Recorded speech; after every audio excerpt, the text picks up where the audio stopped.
আপনার জীবনের কত অ্যাঙ্গেলে গিয়ে হাদিসটা ফিট হবে। আপনার 24 ঘন্টা সময়ের মধ্যে আপনি যে 8 ঘন্টা নষ্ট করতেন, এই একটা হাদিসের উপর আমল করলে আপনার 8 ঘন্টা বেঁচে যাবে। যারা এই যে ভ্রমণের নামে একটু আমোদ প্রমোদের জন্য আপনারা যারা ভিজিট করতে যান বিভিন্ন সৈকতে আর বন জঙ্গলে গিয়ে সেলফি উঠান, আপনার মধ্যে দিনদারিত্বের ত্রুটি আছে। এটা আমি মাহমুদ বলে দিলাম আপনাকে। বড় আলেমদের ফতোয়া লাগবে না এই ক্ষেত্রে। আপনি যত বড় ইমামদেরকে জিজ্ঞেস করেন, ইনশাল্লাহ তার কথার বিপরীত আমার কথা হবে না।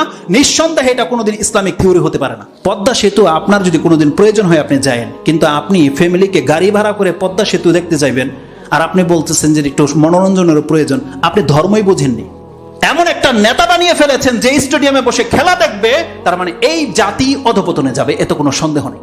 এবার রাসূল সাল্লাল্লাহু আলাইহি ওয়াসাল্লাম বলছেন ওয়াদা মালাইসা ইয়ানিক, যেই কাজে তোমার জান্নাত তুমি পাবে না, নেকি নাই পরকালে, একটা নেকি নাই, এমন কোন কাজে তুমি লিপ্ত হয়েও না। ওয়াদা, ছেড়ে দাও সেই কাজকে সেই কথাকে ছেড়ে দাও। এতটা শুধু বলেছে রাসূল সাল্লাল্লাহু আলাইহি ওয়াসাল্লাম। আপনার জীবনের কত অ্যাঙ্গেলে গিয়ে হাদিসটা ফিট হবে। আপনার 24 ঘন্টা সময়ের মধ্যে আপনি যে 8 ঘন্টা নষ্ট করতেন, এই একটা হাদিসের উপর আমল করলে আপনার 8 ঘন্টা বেঁচে যাবে। আপনি দেখেন আপনি কত ঘন্টা নষ্ট করেন, কোথায় বসে আপনি কত ঘন্টা নষ্ট করেন। আরে আমাদের সালাফরা খাদ্যের ক্ষেত্রে আমরা ঘন্টার পর ঘন্টা লোকে বসে বসে খাই, তারা এত সময় খাদ্যের মধ্যে ব্যবহার করতো না। আর আজকে আমরা চায়ের হোটেলে বসে, আপনাদের নাকি সময় পাস হয় না। সুবহানাল্লাহ, সময় নাকি পাস হয় না। আমাদের একজন শিক্ষক জালালউদ্দিন কাসেমি, সম্ভবত ওনার বক্তব্যে শুনেছিলাম, কোন এক ফিল্ড মাঠের মধ্যে তিনি দেখছেন পোলাপান ক্রিকেট খেলছে। তিনি সকালে যাচ্ছেন, বিকালবেলা কোন একটা সেমিনার শেষ করে এসে দেখে ওই লোকগুলো তখনও ওই মাঠেই খেলাধুলা করতেছে। তিনি গাড়িটা থামিয়ে দিয়ে বলতেছে যে ওরা কি করে, বলতেছে ওরা টাইম পাস করে।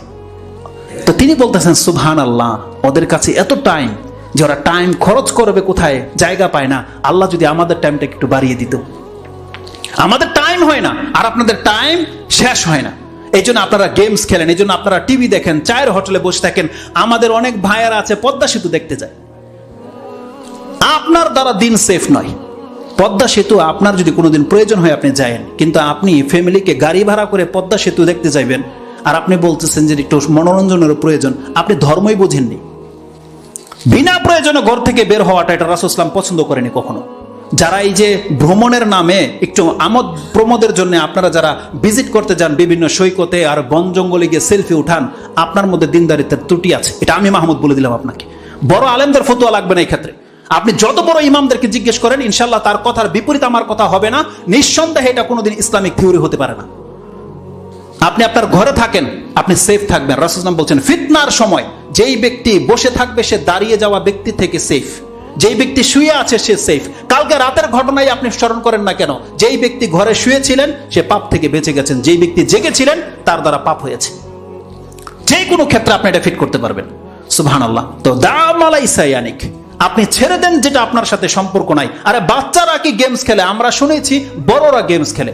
আর সবচেয়ে বড় দুঃখজনক ব্যাপার হচ্ছে, যেই রাষ্ট্রের নায়ক স্টেডিয়ামে বসে খেলা দেখে, সেই জাতি কোনোদিন কল্যাণ পেতে পারে না। একটা রাষ্ট্রের নায়ক বোঝে না তার দায়িত্ব কি। এমন একটা নেতা বানিয়ে ফেলেছেন যে স্টেডিয়ামে বসে খেলা দেখবে, তার মানে এই জাতি অধপতনে যাবে, এত কোনো সন্দেহ নেই। দাম আলাইসা ইয়ানিক, আপনাকে ছাড়তে হবে যেটার সাথে আপনার কোনো সম্পর্ক নাই। আর ওমর রাদিয়াল্লাহু তাআলা নেতৃত্ব পেয়ে তার অবস্থা খারাপ হয়ে গেছিল, বৃদ্ধ হয়ে গেছিল, তিনি টেনশনে। আর সেই নেতৃত্ব পেয়ে আপনি বসে খেলা দেখবেন। সুবহানাল্লাহ, জিনিস তো একটাই, দায়িত্ব তো ওটাই, ওই একই দায়িত্ব। তার মানে যে রক্ষা করলো সে বেঁচে গেল, সে রক্ষা না করলো সে ডুবে গেল। তাকে ছুরি ছাড়া জবাই করে দেওয়া হয়েছে। এই মর্মেও উক্তি রয়েছে ওমর রাদিয়াল্লাহু তাআলা, যাকে নেতৃত্ব দেওয়া হলো তাকে চাক্কু ছাড়াই জবাই করে দেওয়া হয়েছে। সে তার পরকাল ধ্বংস করেছে। আর যদি সে পরকালকে ঠিক রেখে চলতে চায়, তাহলে সেই ব্যক্তি কোনোদিন স্টেডিয়ামে বসে খেলা দেখার মতন ক্ষমতা তার নাই, পারে না। এটা একমাত্র নির্বোধই পারে। তা রাসূলুল্লাহ সাল্লাল্লাহু আলাইহি ওয়াসাল্লাম বলেছেন দা মালাইসা ইয়ানিক, তুমি সেটা ছাড়ো যেটা তোমার সাথে কোনো সম্পর্ক নাই। তোমার দিনের কোনো উন্নতি হবে না, চরিত্র কোনো উন্নত হবে না। এমন কোনো কাজে যদি তুমি বান্দা লিপ্ত হও, তুমি প্রকৃত অর্থে মুসলিম হইতে পারো নাই। এই কথাগুলো ছিল তাদের কাছে দিনের বুনিয়াদ, মূল।